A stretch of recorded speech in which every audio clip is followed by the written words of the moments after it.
When a prominent British aristocrat stunned high society by falling for a charismatic Muslim playboy nearly 3 decades ago, the world watched with fascination and skepticism. Their romance defied tradition, sparked headlines, and ignited whispers across continents. Many predicted the relationship would crumble under cultural pressure and relentless scrutiny. But 28 years later, their family has not only endured, it's evolved in the most unexpected ways. So, what became of their controversial love story, and how do they live now? Let's find out. Love beyond borders. Jemima and Imran met at a time when their love seemed almost impossible, like something out of a fairy tale that no one dared to believe. She was the daughter of the powerful and incredibly wealthy billionaire, Sir James Goldsmith. He was a famous cricket star known around the world, not just for his talent but also for his wild charm and reputation as a ladies' man. Jemima was only 21 when her world took a surprising turn. She was young, beautiful, and came from a life of luxury and privilege. Imran Khan, on the other hand, was her complete opposite in many ways. He had grown up in Pakistan, worked hard to build a name for himself, and had become nothing less than a national hero. He wasn't just a cricketer, he was the cricketer, a living legend. When he led Pakistan to victory in the 1992 Cricket World Cup, he won the hearts of millions. He wasn't just admired, he was adored. But Imran's life off the field was just as colorful. He had the classic good looks, sharp jawline, piercing eyes, and he carried himself with the confidence of a man who had seen the world. He studied at Oxford, moved among elite circles in London and beyond, and became a symbol of glamour and desire. Women were drawn to him, and he didn't shy away from that attention. Over the years, he had many flings with socialites, artists, and even journalists. But behind the headlines and the rumors, Imran had another side, one that truly cared about the future of his country. He often spoke about poverty, justice, and building a better Pakistan. Then, one day, their paths crossed. Some say they met at a party in London through mutual friends. Others believe it was at a charity event where a single conversation between them changed everything. Whatever the truth is, one thing is clear. Their connection was instant and powerful. Sparks flew. They were drawn to each other like magnets. Jemima was swept away by Imran's charm and his passion for helping others, and Imran was captivated by her wit, beauty, and the grace with which she carried herself. On their second date, he did something that shocked everyone. He proposed. Jemima said yes. The news spread like wildfire. The media couldn't believe it. The British press was stunned. Pakistani citizens were speechless and surprised at how a 21-year-old British heiress is marrying a man twice her age from a completely different culture and religion. Their engagement caused a storm. Both families were against it. Jemima's father, Sir James Goldsmith, was deeply upset. Not only was his daughter marrying an older man, but she had also decided to convert to Islam to be with him. Meanwhile, Imran's family was unhappy as well. They had hoped he would marry someone from within their own traditions and culture. But Jemima was determined to prove everyone wrong. She wanted to be with Imran, not just in love, but in spirit, culture, and belief. A few months before the wedding, she officially converted to Islam and even took on a new Islamic name, Haika. It was her way of saying, "I'm ready for this new life. I'm not afraid." But who could a woman raised in the West get married to a Muslim man and truly adapt to life in the conservative East? Let's find out. Jemima's marriage to Imran. On May 16, 1995, a grand and emotional moment took place. Jemima Goldsmith, a young woman from one of Britain's wealthiest and most influential families, married Imran Khan, the famous Pakistani cricketer turned philanthropist. Their traditional nikah ceremony, an important Islamic wedding ritual, was held in an intimate gathering at the Goldsmith family home in Paris, far away from the flashing cameras. A few weeks later, on June 21, 1995, they had a civil wedding ceremony, making their union official in the eyes of the law. To celebrate this new beginning, the couple hosted a spectacular midsummer ball at Ormley Lodge, a glamorous estate in London. The event was nothing short of magical, sparkling with elegance, charm, and high society glamour. Many prominent names from London's elite circle attended, including Princess Diana herself, along with a long list of celebrities and influential figures. The British newspapers had a field day the next morning. However, no headline could fully capture the sheer charm, sparkle, and significance of the union. Jemima and Imran's wedding was more than just a society event. It was the union of two very different worlds. Soon after the wedding, Jemima made a brave and surprising decision. She left behind her comfortable life in London and moved to Lahore, Imran's hometown in Pakistan. She could have chosen to live anywhere in the world, but Imran had always been clear about one thing: Pakistan was non-negotiable. He had said it many times before that if someone wanted to be with him for the long term, they had to live in Pakistan. That was one reason many of his past relationships had been short-lived. Jemima knew this, and she embraced it. In Lahore, she threw herself into her new life with energy and sincerity. She changed her wardrobe, trading her Western clothes for traditional salwar kameez. She even began learning Urdu, Pakistan's national language, to better understand her new family and culture. She adopted her husband's last name and became known as Jemima Khan, proudly stepping into her new identity as a Pakistani wife. But behind the smiles and the public admiration, things were not easy for Jemima. The cultural shock was enormous. She had grown up in a world of privilege, luxury, and freedom, but now she found herself in a deeply conservative society where everything was different, from food and language to customs and expectations. She tried to adapt, but it wasn't always smooth.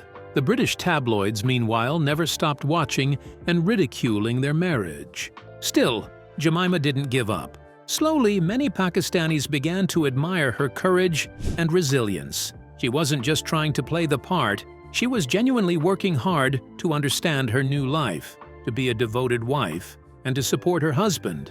In 1996, just a year after their wedding, Jemima gave birth to their first son, Sulaiman Isa. That same year, Imran Khan launched his dream project, a new political party called Pakistan Tehreek-e-Insaf, which means Pakistan Movement for Justice.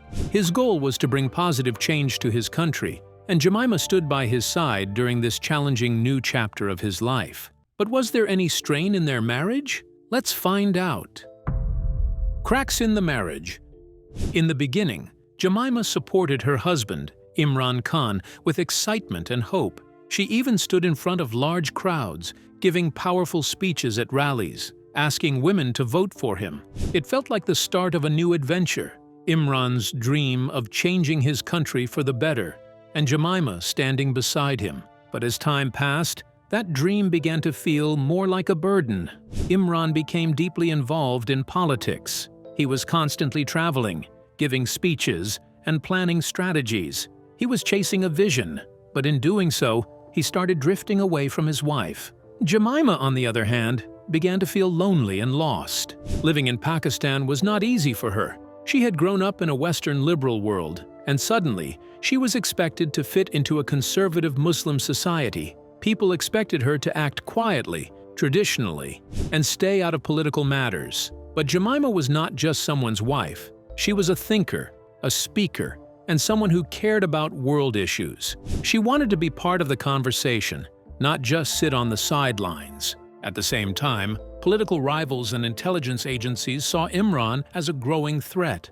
They searched for ways to weaken him, and they decided to use Jemima's background against him. She was Jewish by birth, and that alone became a weapon for critics. Rumors began to spread. People said she was part of a secret Zionist plan to take over Pakistan. These wild accusations sparked fear and suspicion. Some even demanded that her Pakistani citizenship be taken away. Life became a storm of criticism. Even a simple appearance at a charity event could turn into a national scandal. Jemima was walking on a tightrope, trying to stay balanced between being herself and becoming what people expected of her. But no matter what she did, it was never enough. In 1999, she was accused of smuggling antique tiles out of Pakistan. The charges were serious and frightening. Fearing prison, she left the country and returned to England, seeking comfort in her mother's home. Although she came back to Pakistan later, the damage was done. The nonstop pressure left her anxious and emotionally drained. What made it even harder was that all this attention followed not just her, but also her two young sons, Suleiman and Qasim. From the moment they were born, people judged them. They were biracial, half Pakistani, half British, and everyone seemed to have an opinion about how they looked, how they spoke, and whether they were Pakistani enough. Even their childhood became a public discussion. Meanwhile, Imran Khan's political career was rising fast. With every step he took toward power, the public's attention on their family grew heavier. Their home became more political, more stressful, and less personal. The same love that had once broken boundaries between countries, religions, and families was now being tested by those very same forces. Jemima was no longer just the woman Imran loved. To the public, she had become a symbol, a target, and a source of endless controversy. The weight of politics, cultural differences, and constant judgment slowly wore down their marriage. What had started as a hopeful journey together became a difficult and painful chapter in both their lives. Imran Khan and Jemima Goldsmith decided to part ways and end their marriage. According to Jemima, they both agreed on the decision. It wasn't one-sided, but something they chose together. However, for Imran, the time surrounding the divorce was one of the hardest periods of his life. He later admitted that the 6 months leading up to the divorce and the 6 months that followed were filled with deep emotional pain. The loneliness hit him hard, especially after Jemima moved back to Britain, taking their two young sons with her. They both agreed on the decision. It wasn't one-sided, but something they chose together. However, for Imran, the time surrounding the divorce was one of the hardest periods of his life. He later admitted that the 6 months leading up to the divorce and the 6 months that followed were filled with deep emotional pain. The loneliness hit him hard, especially after Jemima moved back to Britain, taking their two young sons with her. Still, the divorce didn't mean a complete break in the family. As part of their agreement, the boys would come to visit their father in Pakistan during their school holidays. And when Imran travels to London, he stays at the home of his former mother-in-law, Lady Annabel Goldsmith. What was the aftermath of their separation? Let's take a closer look. Life after the divorce. After their divorce in 2004, Jemima quietly returned to the UK, stepping away from the spotlight that had followed her for years. She tried hard to live a more private life, far from the noise of fame and gossip. But even though she kept a low profile, her life still drew attention, especially in London's high society. She was no longer just seen as a glamorous socialite. Now, she was a single mother who had faced serious life changes and had bravely stepped out of her comfort zone. Still in her early 30s, Jemima had already lived through an experience that changed her deeply. The end of her marriage left its mark, not just on her public image, but on her personal growth. Despite her efforts to stay private, her love life continued to spark curiosity. Not long after settling back in England, Jemima began dating British actor Hugh Grant. Their relationship seemed to make sense to everyone. They were both famous, both intelligent, and both known for their sharp sense of humor. On the outside, they looked like a perfect match. But in truth, they were also both very private people who didn't like to share their personal lives with the world. For about 3 years they were together, but never let the media get too close. Though they were spotted together at movie premieres and charity events, they never let their relationship move into the spotlight or become too serious in public. Still, their romance wasn't without its troubles. There were whispers that Hugh stayed close to his ex-girlfriend, Elizabeth Hurley, and that might have caused problems. Rumors of breakups came and went, and eventually, the relationship ended. Later on, Jemima's love life took a more surprising turn when she was linked to British comedian and actor Russell Brand, a man known for his wild behavior and open talk about love, pleasure, and everything in between. Their relationship was short and stirred up plenty of talk, partly because their personalities seemed so different. Russell was loud and daring. Jemima was thoughtful and reserved. The contrast between them caught the public's eye, but their romance faded quickly. After that, it seemed like Jemima lost interest in dating altogether. She never remarried, and it appeared that she chose a quieter, more focused life, far away from romantic drama. Meanwhile, her ex-husband, Imran Khan, took a very different path. Since the divorce, he has married twice. As a man who remained constantly in the public eye, especially in politics, his personal life became a favorite topic for the media. Imran had long been known for his charm and past relationships with women, so people weren't surprised when he announced a new marriage.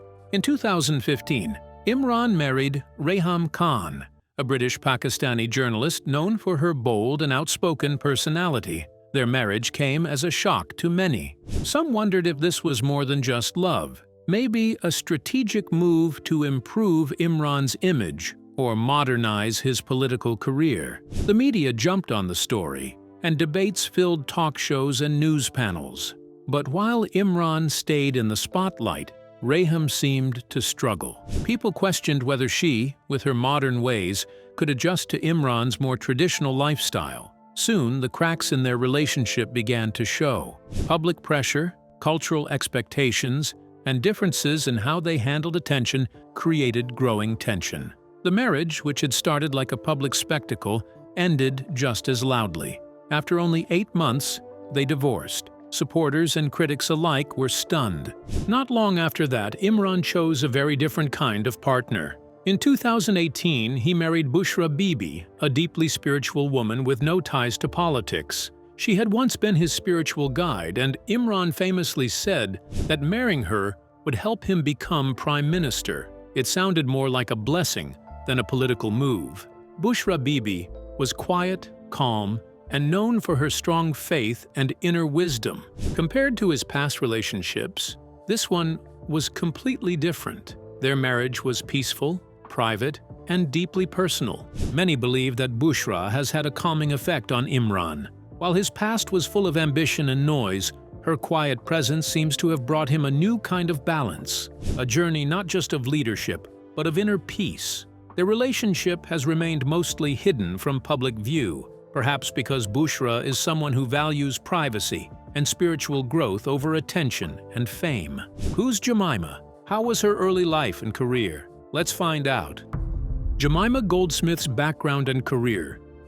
Jemima Marcel Goldsmith was born on 30th January 1974 into one of Britain's oldest and wealthiest families. She came into the world in Chelsea, a fashionable area of London, as the daughter of two powerful figures, Lady Annabel Goldsmith and Sir James Goldsmith. Her mother, Lady Annabel, came from an aristocratic Anglo-Irish family. She was the daughter of the 8th Marquess of Londonderry, making Jemima part of a long line of British nobility. Her father, Sir James, was no less prominent. He was a billionaire businessman, the son of Major Frank Goldsmith, a hotel tycoon and a former Conservative Member of Parliament. The Goldsmith family has deep roots, tracing back to German Jewish ancestry. Although Jemima's parents were married to other people when she was born, they later tied the knot in 1978. This marriage helped to formally recognize Jemima and her two younger brothers, Zach and Ben Goldsmith, as legitimate. Jemima also has 5 older half-siblings from her mother's previous marriage, including Robin and India Jane Burley. From the very beginning, Jemima was surrounded by wealth, privilege, and powerful connections. Growing up in such a remarkable family, it was almost expected that she would follow a path filled with influence and recognition. In 1993, she enrolled at the University of Bristol to study English. However, her studies were cut short when, at just 21 years old, she left university to get married. In a move that shocked many, Jemima married Imran Khan, a famous Pakistani cricketer who was also known for his charm and Playboy reputation. She left behind the glamorous world of British high society to live a more traditional life in Pakistan. This leap into a completely different culture was not easy. She tried to fit in, dressing modestly, speaking the language, and adjusting to the expectations placed on her as the wife of a rising political figure in a deeply conservative society. But that life was not truly hers. For years, she struggled to find her voice. Her marriage, though passionate at first, became a difficult and confining experience. She eventually separated from Imran Khan, but not without growth and deep lessons learned. What followed was a complete transformation of Jemima's identity and purpose. After her divorce, Jemima didn't return to the shadows of her aristocratic past. Instead, she built her own legacy. Over the years, she blossomed into a multi-talented writer, producer, philanthropist, and activist. She ventured into the world of storytelling through journalism, television, documentaries, and film, and made a name for herself. In 2015, she launched her own production company, Instinct Productions, which focuses on producing high-quality documentaries and films. She quickly proved her talent in the industry. Jemima was nominated for an Emmy Award for The Clinton Affair, a documentary she executive produced. She also worked on a true crime TV documentary about the Adnan Syed case for Sky Atlantic and HBO. That series, directed by Amy Berg and based on the hit podcast serial, earned her yet another Emmy nomination. Her film career continued to flourish. She was a producer for the Golden Globe and Emmy-nominated series Impeachment, and in 2022 she wrote and produced the romantic comedy What's Love Got to Do with It?, a film that explored cross-cultural relationships. It won Best Comedy at the Rome Film Festival, and later picked up 4 awards at the 2023 National Film Awards, including Best British Film and Best Screenplay. Beyond entertainment, Jemima has always used her influence to shine a light on the forgotten and the vulnerable. She produced a powerful short documentary called As Far as They Run, which focused on children with intellectual disabilities in rural Pakistan. It too was nominated for an Emmy. In 2014, she ventured into podcasting and co-produced A Muslim and a Jew Go There, a bold and insightful show that tackled religion, identity, and coexistence.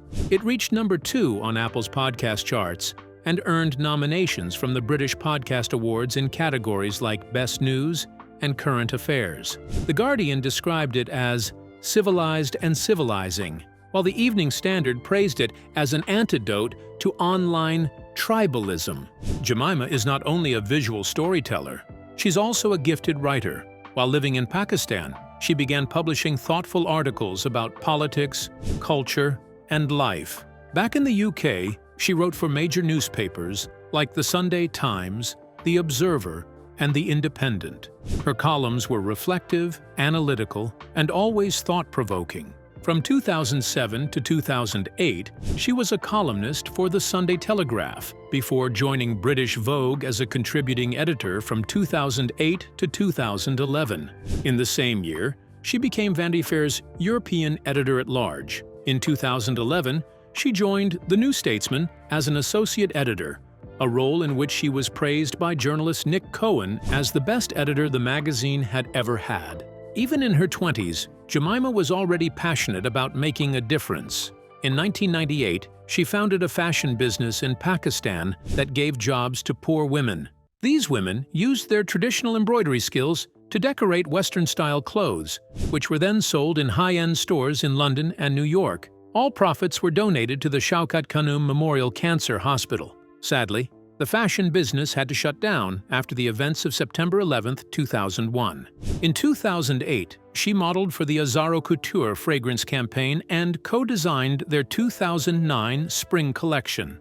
The money she earned went straight to UNICEF. During her marriage, she also helped set up refugee camps for Afghans, providing food, shelter, clothing, and medical care. Later, she campaigned against the wars in Iraq and Afghanistan and stood firmly for freedom of speech and access to information. So, what do you think about Jemima's marriage to Imran? Share your thoughts with us in the comments section. Don't forget to like and subscribe.